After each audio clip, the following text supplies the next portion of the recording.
Afro-American history, from slavery to the civil rights movement. Imagine living in a world where your entire existence is considered property, your dreams stifled before they can take flight, and your humanity constantly questioned. Yet, from the shackles of slavery emerged voices that refused to be silenced, leaders who defied the impossible, and communities that fought relentlessly for freedom, equality, and dignity. This is the story of Afro-American history, a journey marked by unimaginable hardship, courageous resistance, and the unwavering pursuit of civil rights. Chapter 1. The Shackles of Slavery. In the early 1700s, the transatlantic slave trade was in full force, bringing millions of Africans to the shores of the Americas. Torn from their homelands, families were separated, cultures uprooted, and identities suppressed. The southern United States, with its booming cotton plantations, became the epicenter of this inhumane system. Enslaved individuals worked from dawn till dusk under brutal conditions, with little hope of freedom. The horrors of their daily lives were compounded by grueling physical labor, harsh punishments, and constant surveillance. Enslaved people were treated as mere property, often subjected to the whims of their masters, and were denied any form of basic human dignity. But even in the darkest times, there were glimmers of resistance. Enslaved people found ways to maintain their cultural heritage through music, oral storytelling, and covert religious practices. Did you know that spirituals like Wade in the Water were not just songs but coded messages guiding escapees to freedom? These songs, sung during long hours in the fields, carried hidden instructions and signals to navigate the Underground Railroad, a secret network of safe houses and routes leading north to freedom. This subtle defiance laid the groundwork for more overt acts of rebellion. In the early 1800s, Nat Turner led a significant slave revolt in Virginia. Though it was ultimately crushed, it inspired fear in slave owners and sparked further abolitionist movements. In the midst of these dark years, there were also moments of unexpected unity. Enslaved Africans, despite being forcibly dispersed across the vast plantation landscapes, found ways to come together in secret communities. These underground gatherings were where traditions were kept alive, languages were spoken, and survival strategies were shared. The strength and resilience of these communities became a foundation for the fight for freedom, as enslaved people looked for ways to escape, organize, and reclaim their humanity.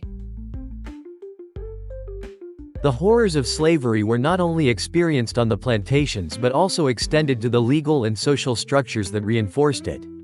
In the early 1840s, the U.S. Supreme Court's infamous Dred Scott decision declared that African Americans, whether free or enslaved, could never be citizens.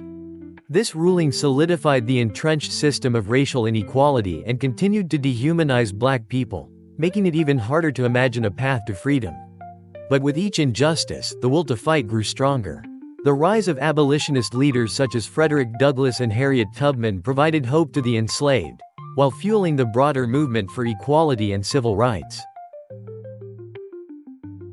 By the time the Civil War erupted in 1861, the fight for freedom had already been underway for generations. As the Union and Confederacy clashed on the battlefield, enslaved people, now seeing an opportunity for liberation, fled to Union lines, joining the ranks of the Army. Their bravery and determination marked the beginning of a new chapter in the struggle for African American rights.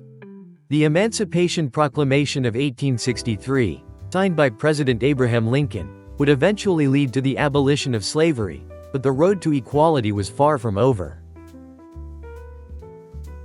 Chapter 2. The Underground Railroad and Harriet Tubman.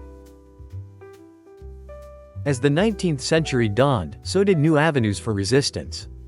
The Underground Railroad, a clandestine network of safe houses and secret routes, became a lifeline for many seeking freedom. This daring escape network, despite its name, was neither underground nor a railroad. It was a vast, intricate web of abolitionists, former slaves, and sympathizers who risked everything to help enslaved people flee from their captors. The path to freedom was fraught with danger, but it was filled with hope for those brave enough to embark on the perilous journey north.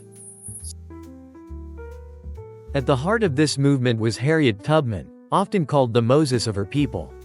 Born into slavery in Maryland, Tubman was subjected to the horrors of enslavement, but her indomitable spirit could not be crushed. After escaping slavery in her 20s, she made the audacious decision to return to the South, repeatedly risking her life to guide others to freedom. Over the course of her journeys, she led more than 70 enslaved people to safety, carefully navigating the dangers of bounty hunters and hostile terrain. Tubman's knowledge of the routes, hidden safe houses, and clever use of nature's signs like the North Star allowed her to evade capture time and time again. Tubman's courage was legendary. She famously said, "I never ran my train off the track, and I never lost a passenger." This statement not only reflected her meticulous planning but also her deep commitment to ensuring the safety of those who followed her. Tubman's journey was a testament to her unyielding faith in freedom, but it was also a powerful symbol of resistance, as each life she saved struck a blow against the institution of slavery. But did you know that Tubman's contributions didn't end with the Underground Railroad?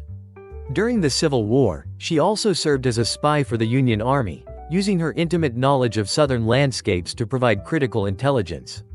Her expertise helped Union forces launch successful raids, and her work was invaluable in gathering information on Confederate positions.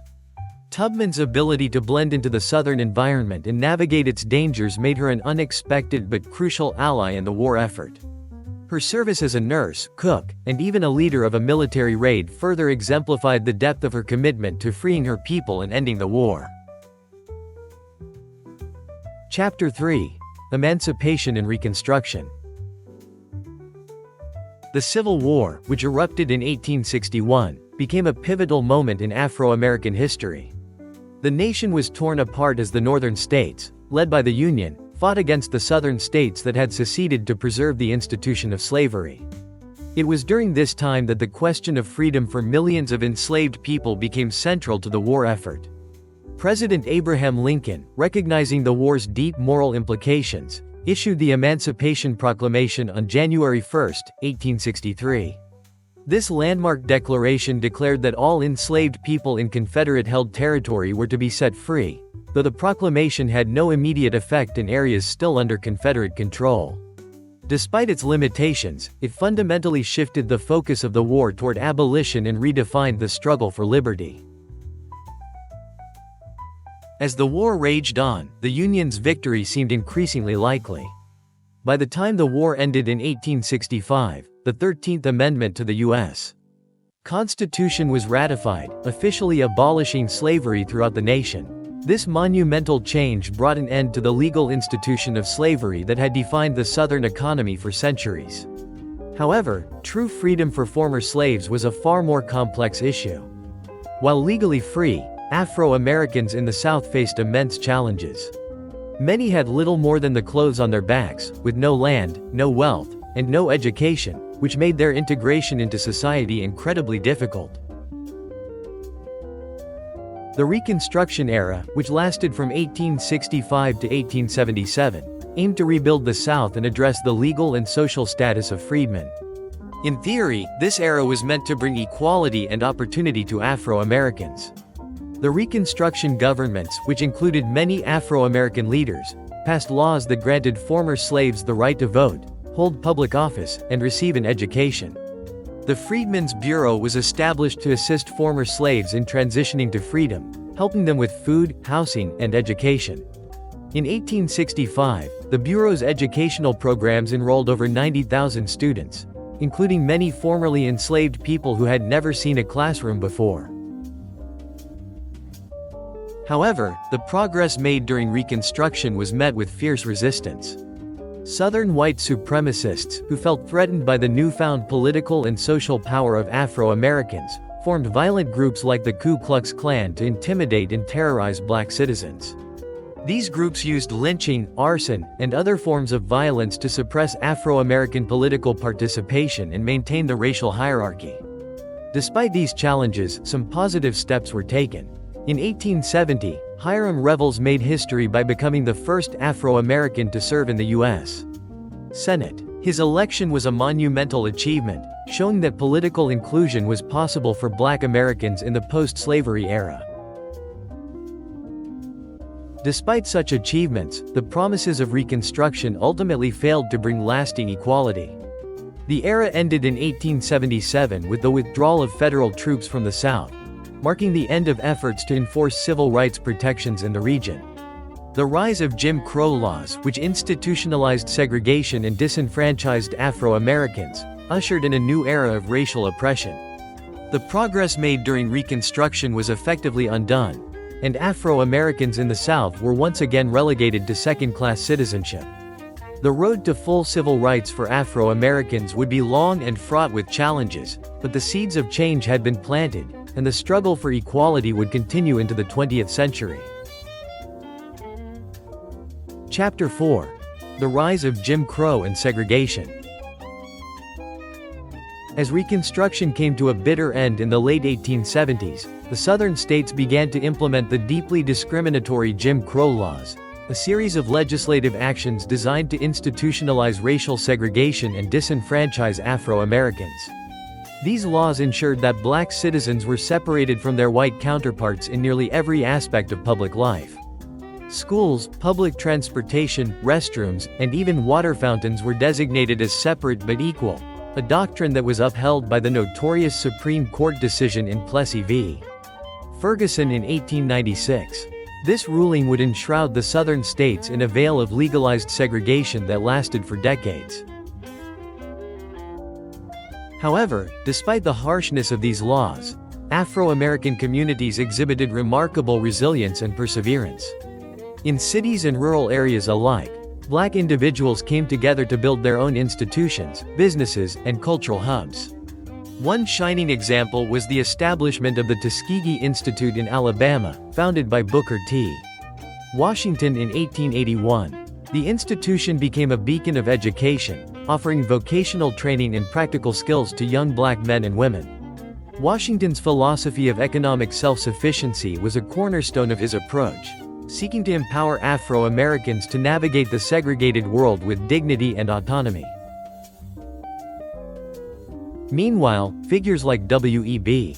Du Bois were vocal in advocating for a more radical approach to civil rights. Du Bois, a Harvard-educated intellectual and scholar, was the first Afro-American to earn a Ph.D. from the prestigious institution in 1895. Unlike Washington, who believed in accommodation and gradualism, Du Bois championed political activism and the demand for immediate civil rights, including the right to vote. He was a co-founder of the National Association for the Advancement of Colored People NAACP in 1909, a pivotal organization in the fight for justice and equality. Du Bois' work as an editor of the Crisis magazine and his outspoken opposition to the injustices of segregation ignited a fire of activism that would continue to burn through the 20th century. As the early 20th century unfolded, the Jim Crow laws solidified their grip on Southern life, but at the same time, they gave rise to a vibrant Afro-American cultural movement. The Harlem Renaissance, which flourished in the 1920s, was a cultural awakening that celebrated Afro-American art, music, and literature. Writers like Langston Hughes, Zora Neale Hurston, and Claude McKay helped to redefine the African-American experience, creating works that resonated across racial lines.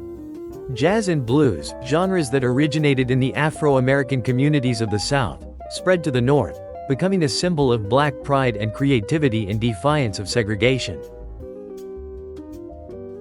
In spite of the pervasive racism that defined this era, the seeds of resistance were being sown.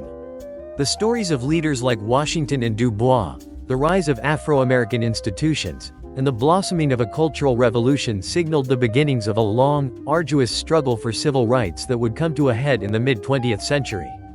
These early efforts would lay the foundation for the eventual triumphs of the civil rights movement, a time when the dream of equality would begin to edge closer to reality. Chapter 5. The Harlem Renaissance and Cultural Rebirth. In the early 20th century, a cultural explosion swept through Harlem, a vibrant neighborhood in New York City.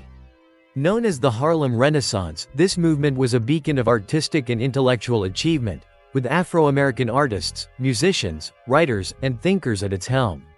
It was a time of intense creativity and self-expression, where the experiences, struggles, and triumphs of Black Americans were showcased with unparalleled richness. Figures like Langston Hughes, whose poetry captured the soul of Black life, and Zora Neale Hurston, whose novels explored the complexities of Black identity, became towering icons of this period. Jazz legends like Duke Ellington and Louis Armstrong redefined the music scene, weaving complex rhythms and melodies that resonated across racial and cultural boundaries. Harlem became not just a physical location, but a symbol of a cultural renaissance that sought to reshape American society. The Harlem Renaissance was more than just an artistic movement, it was a catalyst for social change. As artists and writers produced works that reflected the realities of life for African Americans, they simultaneously challenged the pervasive racial stereotypes that had long dominated American culture.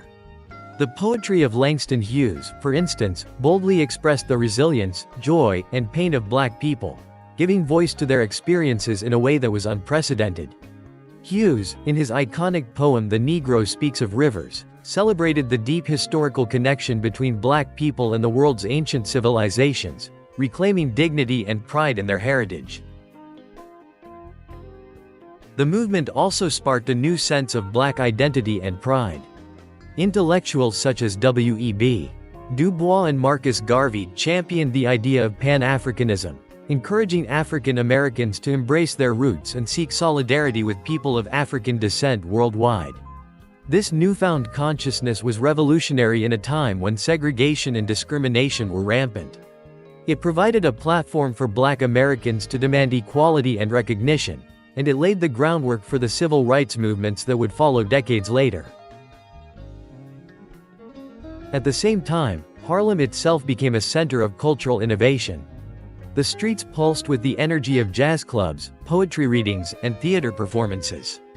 The Cotton Club, where Duke Ellington and other jazz greats performed, was famous for its glamorous atmosphere, but also for its contradiction. Black performers entertained all white audiences. Yet, even in the face of segregation, the artists of the Harlem Renaissance turned their experiences into powerful expressions of joy, defiance, and cultural pride. Harlem became a place where African Americans could define themselves on their own terms, and in doing so, they transformed not only American culture but the world stage.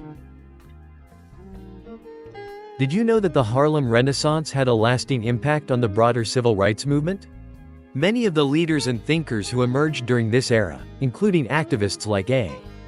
Philip Randolph and political figures such as Adam Clayton Powell Jr., would go on to fight for civil rights in the mid-20th century. They carried forward the ideas of equality, unity, and racial pride that were central to the Harlem Renaissance, helping to ignite the momentum for the civil rights movement. Through the arts, intellectual discourse, and activism, the Harlem Renaissance became the foundation upon which the fight for racial justice and equality would continue to build. Chapter 6. The Road to Civil Rights. The mid-20th century marked a significant shift in the struggle for civil rights. The Great Migration, which began in the early 20th century and continued through the 1930s and 40s, saw millions of African Americans leave the oppressive and racially segregated South.